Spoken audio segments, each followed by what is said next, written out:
On est parti. Salut Nicolas. Salut Euh, Jules. bon, j'aime pas trop faire semblant de se dire bonjour, mais bon, on fait comme ça dans les interviews. Je ne couperai même pas. Euh, Oh, t'as donc, vu? c'est ça. Donc, je suis avec Nicolas aujourd'hui, que je ne connaissais pas depuis récemment. Et tu m'as invité récemment à ton événement You Can Be. Donc, je vais te laisser te présenter. Après, je pense que tu nous en diras un peu plus sur cet événement. Et on pourra enchaîner. Mais je vais commencer par te laisser te présenter. Ok, bah écoute, je te remercie. Je m'appelle donc Nicolas Rimbaud. Le parcours qui est le mien et l'univers qui est le mien, c'est celui du basketball de haut niveau. J'ai moi-même joué, j'ai travaillé à la Fédération française de basket, où je m'occupais de la reconversion des athlètes de haut niveau et de la formation des entraîneurs par ailleurs. Pendant 10 ans, j'ai fait ça. J'ai monté mon propre projet de création d'entreprise qui a constitué en la création de la première chaîne de restaurants sur la thématique du sport en France, où je m'étais associé avec Boris Dio et Ronny Turiaf, et où on s'est bien vautré, où ça s'est mal terminé parce qu'on ne s'est pas implanté au bon endroit et que c'est quand même quelque chose juste de fondamental pour ça. Et je l'assume parce que quand on est entrepreneur, on se lance, on n'a pas que des réussites, mais ça m'a appris beaucoup d'enseignements. Et puis surtout, à la suite de ça, je suis reparti vers ce qui, désormais, ce qui est un peu plus dans mon ADN et ce que j'avais fait historiquement, à savoir la transmission, le partage, la formation. Ce qui fait que maintenant, je coach des managers et des dirigeants d'entreprise, des gens qui veulent se lancer également. Et puis, j'anime des conférences, des séminaires, des formations sur le management, la vie ensemble, le leadership, la communication, la gestion du stress, des émotions, tout ce panel-là. Donc, j'ai de quoi être bien occupé. Ok, super. Euh, c'est quoi pour toi, si tu devais peut-être définir en trois éléments que tu retrouves comme point commun chez les entrepreneurs ou les sportifs qui réussissent? Est-ce que déjà c'est les mêmes trois chez des entrepreneurs et chez des sportifs de haut niveau? Et quels sont ces trois éléments? Super question. Déjà, merci parce que franchement, super question. Pour moi, il y a beaucoup de points communs, effectivement, qu'on peut retrouver qui sont vraiment sous l'angle du leadership au sens large. Euh, Ce qui est important, c'est que je pense que pour moi, en tout cas, puisque c'est la question que tu me poses, un entrepreneur comme un sportif de haut niveau, il essaye de simplifier sa réflexion, il essaye de se demander ce qui doit être fait, il va essayer de se demander ce qui est bon pour l'atteinte de ses performances. C'est quelqu'un qui est capable d'assumer la responsabilité de ses décisions et puis d'être capable de reconnaître quand il s'est planté lui-même. Je le disais pour moi-même dans mon projet entrepreneurial, notamment la question de l'emplacement n'a pas été bonne. Mais quand je dis ça, c'est pas se déresponsabiliser, c'est-à-dire que c'était ma responsabilité de ne pas avoir été vigilant suffisamment sur ce point-là. Et puis, autre point, je dirais que tant les sportifs de haut niveau que les entrepreneurs qui réussissent pour les uns et pour les autres, c'est des gens qui essayent de se concentrer davantage sur les opportunités et pas sur les problèmes, qui essayent d'être vraiment en mode construction et face aux difficultés, d'être capable de les affronter tout en se disant justement que dans le noyau de la difficulté, on peut trouver des éléments qui nous permettront à construire un avenir favorable. Pour répondre à ta question, je dirais ça. Ok, super, merci. C'est quoi le leadership pour toi? Le leadership, c'est avant tout avoir une vision, savoir où on veut aller. Et il y a beaucoup de gens qui n'en ont pas, qui se lancent dans des projets, que ce soit des carrières sportives ou que ce soit des entrepreneurs qui se disent bah, tiens, je vais entreprendre sans se poser la question. Donc pour moi, c'est vraiment avoir une vision. Et la vision, pour moi, c'est rien de moins que ce que Martin Luther King avait, hein. Il se réveille un matin, il a eu un rêve et il savait où il voulait aller. Et donc, un entrepreneur ou un sportif, il a une vision, il sait où il veut aller, il sait qu'il va falloir qu'il amène avec lui d'autres personnes pour concourir à cette vision. Il est prêt à faire face à l'adversité en étant dans la posture que moi j'aime bien. C'est vraiment ma devise qui est d'être digne dans les défaites et humble dans les victoires. Pour moi, ça, c'est vraiment une définition parfaite du leadership. Et puis, c'est quelqu'un qui est orienté action et qui est capable d'aller au bout des choses. Dans les coachings que moi, je fais, j'ai de plus en plus de personnes qui me disent j'arrive pas à faire les 5% qui restent, je suis un peu dans la procrastination par moment. Et je pense que le leader, c'est celui qui va être capable de faire cet effort supplémentaire pour aller au bout et parachever son action. Hmm. C'est marrant, j'ai eu une prise de conscience quand tu as parlé Ah, sur sur, quel euh, point de vue? sur, euh, sur le fait de ne pas avoir de vision. Tu sais, j'étais sportif de haut niveau dans le tennis jusqu'à 18 ans. Et Ouais, j'ai fait une vidéo récemment justement sur ça où je me souviens d'un jour j'étais en pôle France en fait avec Lucas Pouille et d'autres joueurs comme ça. Et je me souviens d'une fois où Lucas, il affirme à 14 ans qu'il sera dans les 10 premiers joueurs mondiaux. Et nous, à 14 ans, on se fout un peu de sa gueule en lui disant, mais Ouais, c'est vrai. moi j'avais 15 ans, donc à 15 ans, tu bats celui qui a 14 ans, et un peu avec la grosse tête, tu lui dis, bah déjà, essaie de me battre, et puis après, tu parleras dans les 10. Mais c'est vrai que je n'avais pas cette vision, en fait. Et c'est hyper intéressant. Aujourd'hui, je pense que j'ai appris de ça. Euh, et Juste pour rebondir sur ce que tu viens de dire, Julien, on a retrouvé des vidéos de Tony Parker qui, à l'âge de 10 ans, jouait dans le jardin chez lui avec un maillot des San Antonio Spurs et qui disait quand je serai grand, je jouerai aux Spurs en NBA. C'est juste incroyable. est-ce que tu as lu le livre de Djokovic ou pas? Non, je dois être honnête, non. Ok. Dans le livre de Djokovic, il dit justement que euh, le jour où il voit Sampras gagner, il se voit gagner Wimbledon. Hmm. Et à partir de ce jour-là, c'est une certitude. Yeah, ça c'est bon. Tiens, en parlant de cette certitude, ce leadership, parce que je pense que dans le leadership, il y a une notion de certitude. Ouais. Comment est-ce que, tout à l'heure, j'avais un client qui me disait, ouais, je comprends ce que tu veux dire, voir pour croire, croire pour voir, où est-ce que ça se trouve, mais comment est-ce que tu fais pour développer cette certitude que c'est déjà fait, que tu vas y arriver? Alors moi, tu vois, dans ma vision des choses, qui s'inspire comme toi et du sport de haut niveau et de l'entrepreneuriat, j'évite le mot certitude et je le remplace par conviction en fait. Parce que certitude peut te laisser quelque chose qui est un peu enfermé. J'ai une certitude, il n'y a que ça qui fonctionne. Par contre, conviction, c'est quelque chose qui est plus intérieur, plus viscéral au sens premier du terme et avec lequel tu es plus aligné dans ta vision.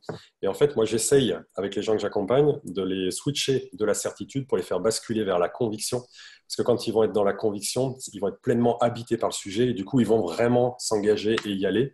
Et je peux avoir des fortes convictions et être capable de changer un peu le cap face à ce qui se passe, alors que quand j'ai des certitudes, peut-être que je me heurterai à des murs et que je ne changerai pas le cap. Ouais, c'est intéressant.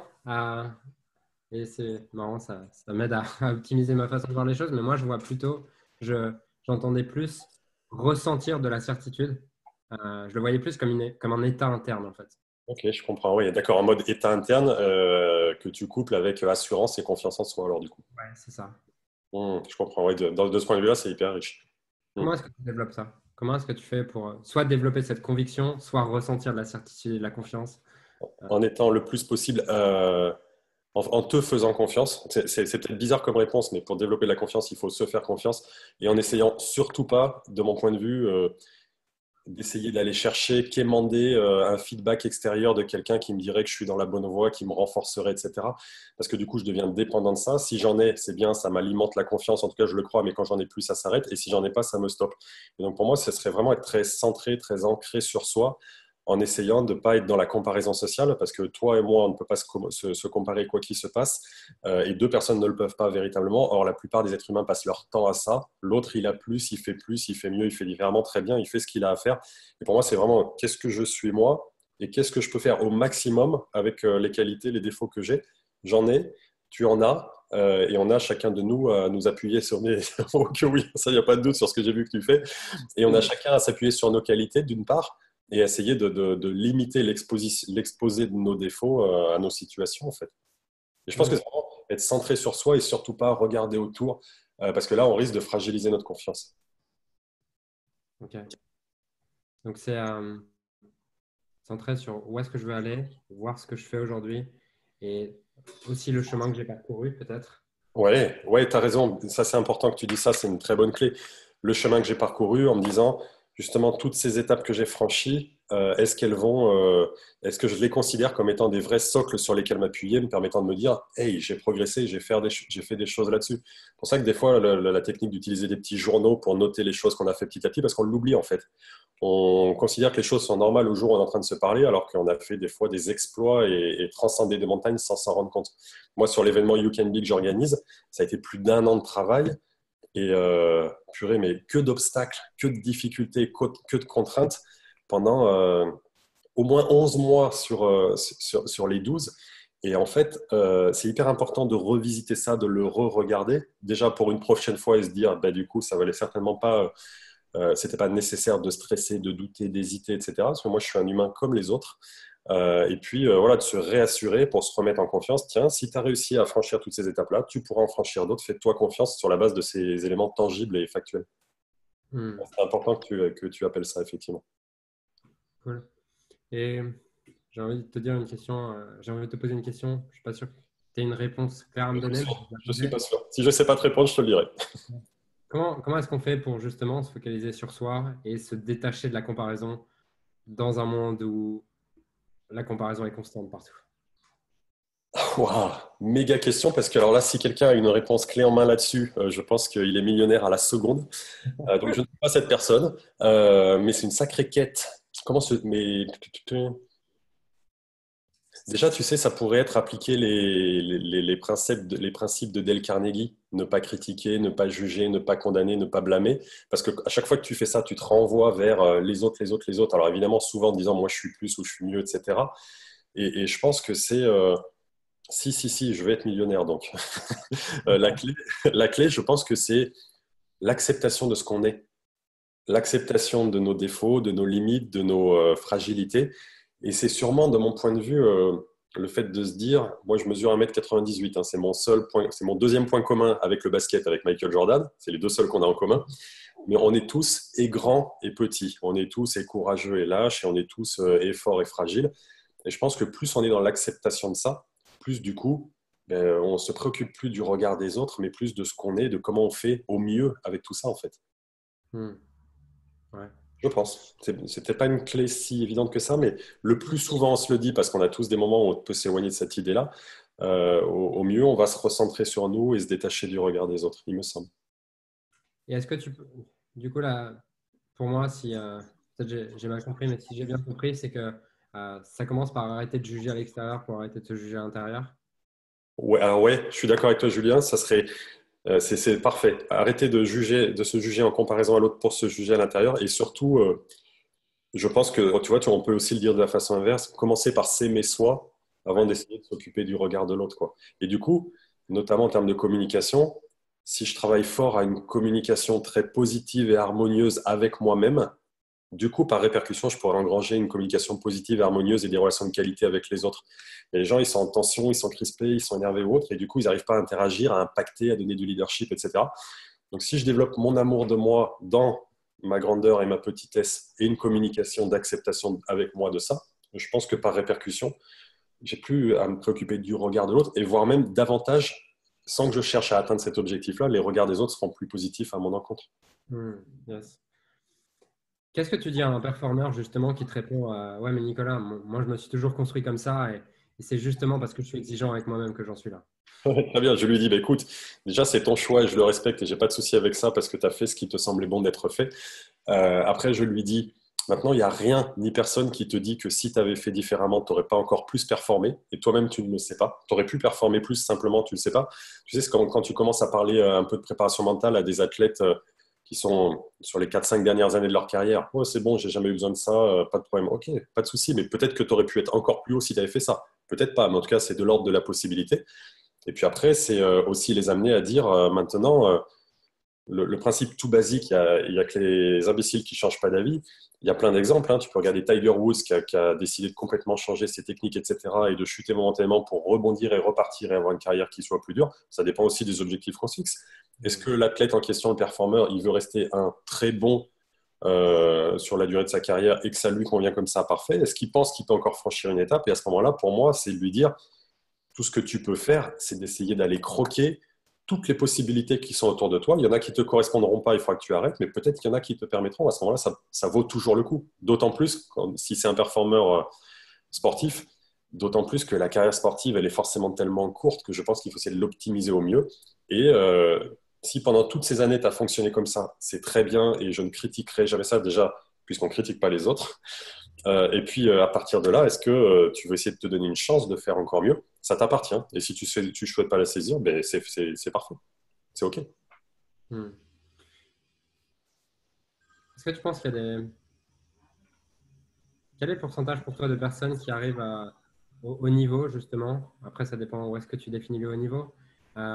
Mais si on prend, par exemple, tu prends un sport, n'importe lequel, et on va dire le top 100 des joueurs de tennis, parce que bon, c'est ce que je connais. Combien ont vraiment cette mentalité d'arriver à s'aimer eux-mêmes et à se parler correctement, tout ça? Oh, tellement peu de ce que je peux en connaître, tellement peu, tellement peu.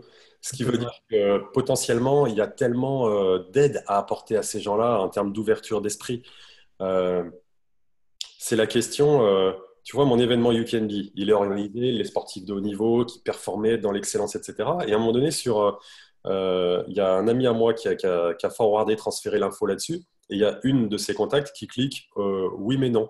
Et le gars lui dit oui mais non quoi? Non, non, moi ça va, performer, machin, j'ai pas besoin de ça, j'ai pas envie de ça. Et j'ai répondu en dessous, j'ai mis c'est respectable et c'est OK. Mais pour revenir sur ta question, les performeurs qui pensent qu'il faut bourriner ou quelque chose comme ça pour y arriver, c'est la plupart parce que le modèle aussi français d'éducation en sport, il est un peu fait de ça. Et moi, je pense que c'est vraiment plus t'es dans et le lâcher prise et l'amour de soi et être dans l'instant présent, plus tu atteindras ce plus haut niveau de performance pour y être. Ça, j'en suis mais alors convaincu. Et pour aller au bout de la réponse à ta question, très très peu en sont capables à l'heure actuelle. Et je pense que parmi le top des top 100 que tu évoques, même tout en haut, il y en a encore peu qui y sont et qui gagneraient encore plus en termes, pour le coup, de régularité au top du top. Mais c'est valable aussi pour moi, tu sais, sur la population des artistes, des chanteurs, des acteurs ou autres. Quand tu vois que Stromae, qui est un artiste incroyable, il fait un burn-out. Ouais. S'il revisite sa question de lui, de son identité, de comment il est aligné, de son amour de lui, ce genre de choses-là n'arrive pas s'il est dans l'expression juste de la performance qu'il doit mener.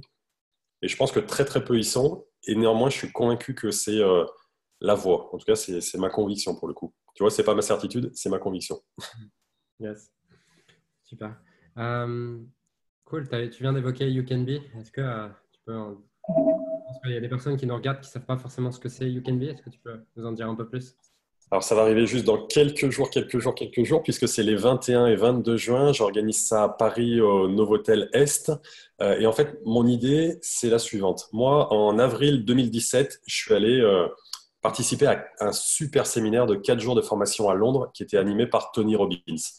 Tony Robbins, c'est mon mentor, je le trouve incroyable, etc. On était 11 000. C'était une énergie incroyable. Et en fait, c'est pendant ce séminaire-là que je me suis dit, mais purée, je suis convaincu qu'il y a un événement à faire, il y a des belles choses à partager autour des valeurs du sport de haut niveau pour que les gens puissent se l'implémenter dans leur vie de tous les jours. Donc, c'est là-bas que l'idée a commencé à germer. Et donc, You Can Be, pour répondre à ta question, c'est pendant 2 jours, les 21 et 22, je fais venir sur la scène des gens qui vont intervenir les uns après les autres. Ils doivent répondre à deux caractéristiques clés. L'une d'entre elles, c'est d'être au top mondial de leur discipline sportive. Et la deuxième, c'est d'avoir un message inspirant à partager pour les gens. Et en fait, on va être sur des blocs d'1 heure à peu près où le champion intervient et ensuite, moi, je fais des bouclages et des apports complémentaires. Le champion, j'en fais un, etc. Pour arriver sur la fin de journée du 21 où là, je fais une intervention sur justement le lâcher prise, la gestion du stress, la relaxation, la préparation au sommeil, ce qui consiste juste à apporter des outils à tout le monde puisqu'on a tous besoin de ça avec les vies trépidantes dans lesquelles on est. Soirée du 21, l'ensemble des intervenants des 2 journées sont là pour les gens qui prennent le pack en question pour pouvoir être là à la soirée, interagir, échanger. Puis le 22, on recommence avec une petite partie modeste, mais préparation physique, posture, avec un préparateur physique le début du 22 pour se mettre en corps. Et puis ensuite, d'autres types d'intervenants qui y vont. Et donc l'idée, c'est vraiment ça. Comment est-ce qu'on peut appréhender les secrets des champions, les gens qui font face aux grandes victoires, comment ils font pour vivre l'après, aux difficultés, aux défaites. Daniel Narcisse, élu meilleur joueur du monde de hand en 2012, il s'était fait les croisés en 2011. Il va en parler de comment il a vécu ça. Et je voulais des gens qui sont inspirants. Alors, il y a des gens très connus, puisqu'il y a Sébastien Chabal, Boris Dio, le capitaine de l'équipe de France de basket, et Daniel Narcisse, qui sont les plus médiatisés. Il y en a qui le sont beaucoup moins. Stéphane Toureau, vice-champion du monde d'apnée, il va nous parler de la force de l'intention et de comment, quand tu dois aller à 143 mètres sous le niveau de la mer, tu dois te préparer en étant très aligné, ça va être incroyable. Alizé Agier, je pense aussi, elle est championne, double championne du monde de karaté. Et Alizé, elle est diabétique. Donc, elle se fait des piqûres d'insuline plusieurs fois par jour. Et c'est un super message d'espoir quand nous, on chouine un peu sur une petite contrariété, une petite difficulté.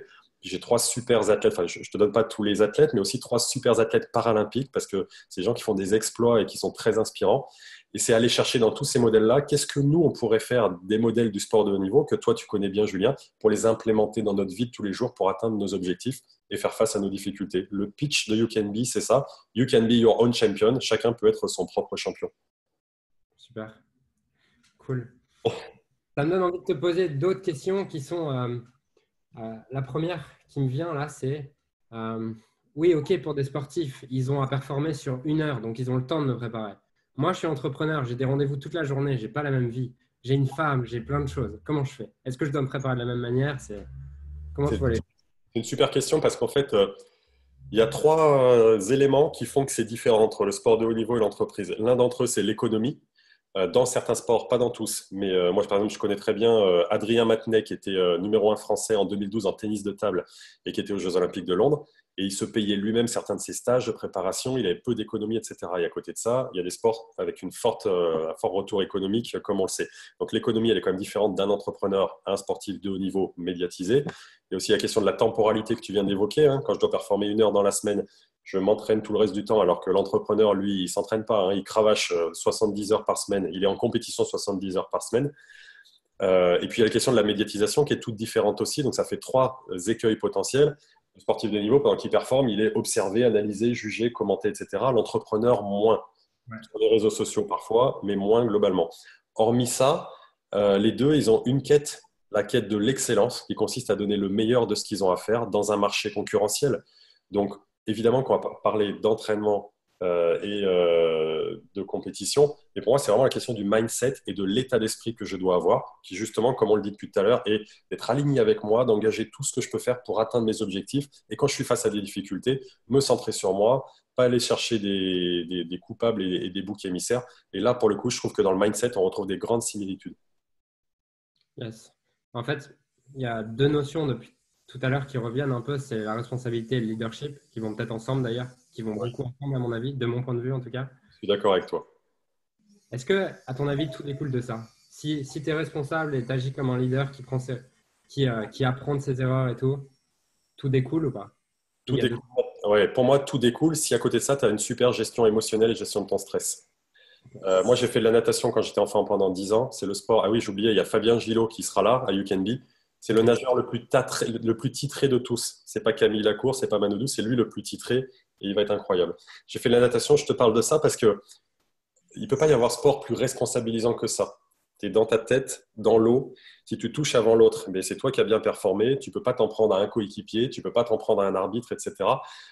Donc ça, c'est hyper précieux et hyper riche pour pouvoir se recentrer sur soi. Et donc, je pense que oui, c'est prendre des décisions, parce qu'il y a aussi des gens qui ont cette difficulté à prendre des décisions, peut-être que tu en accompagnes. Deux, une fois que j'ai pris la décision, assumer la responsabilité, parce que de toute façon, c'est engagé et c'est après que je fais un retour d'expérience et que je vois où je vais. Et associer à tout ça une chouette gestion émotionnelle qui consiste à ce que ce ne soit pas mes émotions qui me pilotent moi, mais moi qui vois mes émotions surgir, d'être en observation de celles-ci et d'être capable de les accompagner, gérer, sans qu'elles ne viennent m'altérer quand je suis dans un moment sportif ou entrepreneur où je dois être dans la performance, si c'est un entrepreneur face à un client, dans le cadre d'une prestation, etc. Je le vois comme ça. Ok, cool, super. Tu as abordé la question de l'identité. C'est quoi pour toi l'identité? Comment est-ce qu'on construit son identité? Comment est-ce qu'on met son identité au service de son projet et des autres? C'est une vaste question. Ouais, et une question risque et danger, tant pour les athlètes que pour les entrepreneurs, parce que moi j'ai fait un doctorat en psychologie du sport et j'ai notamment visité la question de l'identité quand je l'ai fait. Et en fait, c'est un vrai souci, l'identité. C'est à la fois nécessaire pour certainement concourir à la vision qu'on a de nous et pour pouvoir avancer. Mais le risque pour les sportifs comme pour les entrepreneurs, c'est de n'être plus que son identité. En fait, si je suis mon identité professionnelle, le jour où ça s'arrête, je suis à la ramasse. Les sportifs de haut niveau, quand ça s'arrête sur blessure, ils sont détruits psychologiquement. Quand ils s'arrêtent en fin de carrière, il y a beaucoup de dépression. J'ai vu des études là-dessus. Et puis, tu sais, l'identité, le vrai problème aussi, c'est quand on finit par se définir par notre job. Moi, quand j'étais à la fédé de basket et qu'on me disait, tu fais quoi? Tu vois, tu fais quoi? Quelle est ton activité? Je disais, je suis. Je suis DTN adjoint à la Fédération française de basket. Et quand ça s'arrête, et puis dans la vie, nos identités professionnelles, athlétiques ou autres, elles ne s'arrêtent pas forcément parce qu'on le choisit, eh ben, ça peut nous mettre une sacrée remise en cause et une sacrée difficulté. Donc, pour moi, la question de l'identité, elle est à la fois réelle, tu as raison de la poser, mais elle est dangereuse parce que ben, les altermoments de la vie font que si je suis mon identité athlétique, professionnelle, machin, etc., je m'expose sacrément. Tu sais, c'est aussi les gens qui, le jour où ils sont à la retraite, dans les 6 mois qui suivent, ont des graves soucis de santé, en fait. Donc, c'est un truc pour moi à prendre avec des pincettes. Ok, donc comment tu l'apprends? Est-ce que du coup, voilà, c'est une partie de ta vie, sport ou l'entrepreneuriat, c'est une partie de ta vie. À côté, tu es papa, tu es d'autres choses. Comment tu vois ça? Je le vois comme tu viens de le dire, Julien. En fait, notre identité, elle est le cumul de nos différentes activités, de nos différentes opinions, de nos différents centres d'intérêt. Moi, en ce moment, je suis très, très, très attiré par, je me développe de plus en plus sur la dimension de la spiritualité. J'ai commencé le yoga récemment, mais ça me parle à un point incroyable. Donc, ça vient faire une pelure ou une couche de plus de mon identité, un truc sur lequel je suis sensible en ce moment. Et d'autres types de sujets sur lesquels j'étais très sensible avant, tu sais, c'est l'histoire des domaines de vie, en fait, qu'ils sont moins de mon identité de maintenant. Et en fait, il y a notre identité dans notre continuum de vie. À un moment donné, on va s'intéresser peut-être plus à des jeux vidéo, à un moment donné, plus le boulot, à un moment donné, plus, j'en sais rien, aux filles, etc. Et en fait, c'est déjà, il me semble, que tous nos centres d'intérêt et ce à quoi on donne du temps, ce à quoi on donne de l'attention, ce à quoi on donne de l'énergie dans l'instant, ça forge notre identité du moment. Mais en se disant toujours, ça peut bouger, c'est pas que ça peut bouger, ça va bouger et ça n'est pas moi pour autant. Je pense que, tu sais, des fois, on fait des petits trucs en mode, tiens, tracez-moi des cercles sur ce qui représente vos centres d'intérêt, vos domaines de vie en ce moment. Donc, ça nous définirait en tant qu'identité en ce moment, mais en se disant bien qu'il faut idéalement qu'il n'y en ait pas qu'un seul, parce que c'est là où ça peut devenir dangereux, et que surtout, ça sera dynamique. Le cercle, il peut grossir, il peut devenir petit, il peut disparaître au profit d'un autre, et que ça, c'est juste super cool, surtout quand notre identité, c'est ce que j'essaye de faire pour moi, elle est singulièrement le fait de vouloir évoluer, apprendre, se transformer. Du coup, tu n'es pas attaché à des points identitaires, mais ton identité, elle est cette quête d'évolution au sens large. Yes. Et du coup, ça, pour moi, ouais, c'est super intéressant et ça rejoint aussi un peu la notion de mettre son estime de soi dans les mains de tes résultats, quoi. Ouais, ouais, tout à fait. Dans les mains de tes résultats, de tes actions, et si tes résultats sont pas bons, parce que ça peut arriver, il faut aussi l'envisager, les sportifs de niveau, c'est pas que des machines à gagner, hein. Michael Jordan, avant de faire tout ce qu'il a fait, 23 fois dans des matchs, on lui a donné le dernier ballon pour marquer et il a tout raté. Donc, je mets mon estime de soi dans mes résultats en acceptant que mes résultats seront des fois hauts, des fois bas, et que quand ils sont bas, ça ne me détruit pas. C'est surtout ça qui est important. Parce que ça ne me définit pas seulement. Tu sais, des fois, on travaille beaucoup, on donne beaucoup, on s'engage beaucoup, et ça maximise le fait que le résultat soit là, mais ça ne le garantit jamais.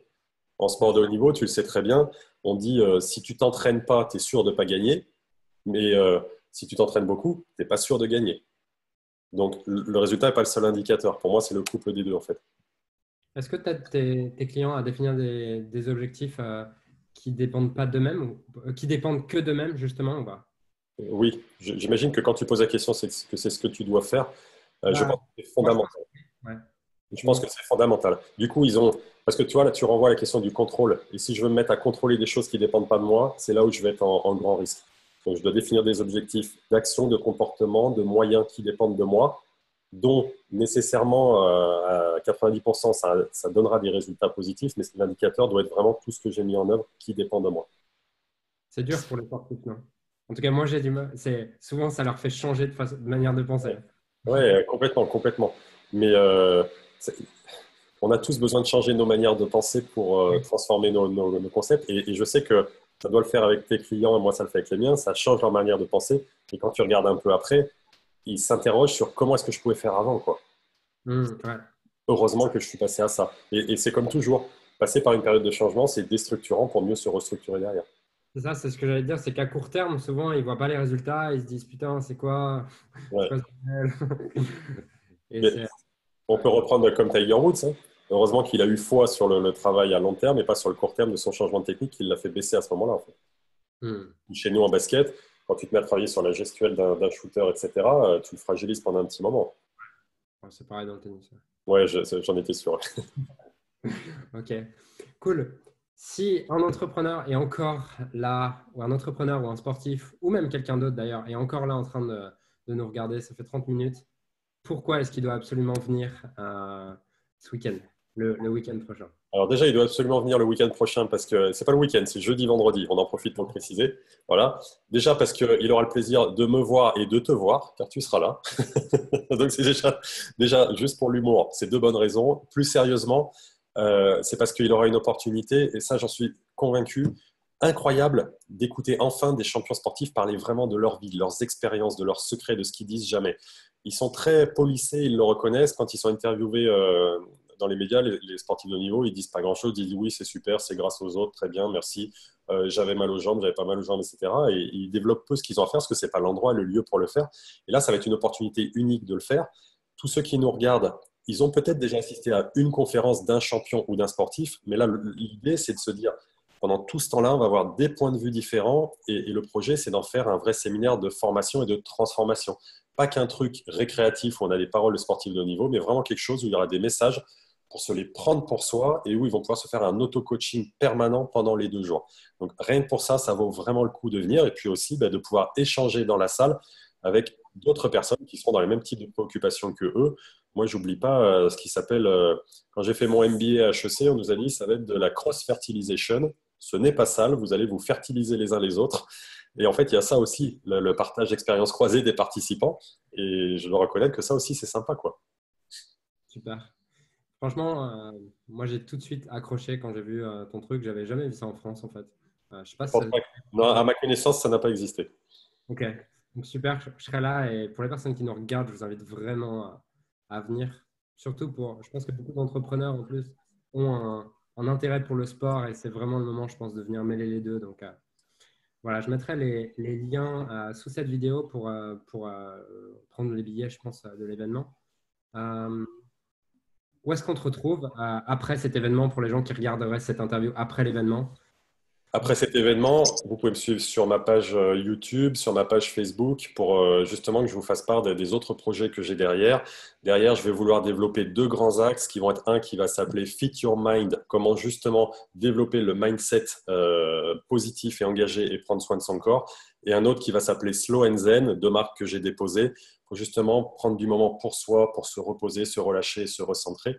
Donc, ça sera certainement mes projets pour la suite. Et puis surtout, grâce au super travail que je fais avec Margot Klein, je vais développer des coachings haut de gamme pour les gens qui veulent vraiment atteindre des hauts niveaux de performance. Donc voilà, sur ma page Facebook, LinkedIn et YouTube notamment, vous pouvez me retrouver. Super, merci. Merci beaucoup pour ces éléments. Si tu as quelque chose à rajouter, un message à faire passer, vas-y. Je suis juste ravi d'avoir eu cet échange avec toi, Julien. C'est des bons moments, ça. Donc, toi, j'ai de la gratitude pour ça. Des bons moments d'être avec des gens en face qui ont les mêmes types de préoccupations. On n'est pas concurrents. On fait ce qu'on a à faire, on apporte aux gens, on l'apporte différemment et je trouve ça super agréable dans la démarche. Donc, j'ai hâte de continuer à échanger avec toi par la suite. Cool, super, merci Nicolas. À bientôt.